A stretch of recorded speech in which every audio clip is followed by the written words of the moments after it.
नमस्कार, मी प्रीती. जयनगरी न्यूज चॅनलमध्ये आपले स्वागत आहे. सीना नदीला महापूर आल्याने माढा, करमाळा, बार्शी, मोहोळ, उत्तर सोलापूर, दक्षिण सोलापूर या तालुक्यातील गावांना मोठा फटका बसला आहे.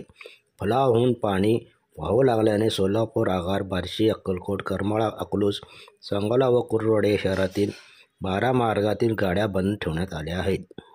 मुंबईहून सोलापूर मार्गे जाणारे सर्व रेल्वे रुळावर पाणी साठल्याने सर्व रेल्वे गाड्या रद्द करण्यात आलेल्या आहेत. त्यामुळे सोलापूर रेल्वे स्टेशनवर बहुसंख्य गर्दी जमली आहे व नागरिकांचे हाल होत आहेत.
अशाच प्रकारे तुमच्या भागातील बातम्या पाहण्यासाठी जयनगरी चॅनलला लाईक करा, सबस्क्राईब करा, बेल आयकॉनला क्लिक करा आणि शेअर करा.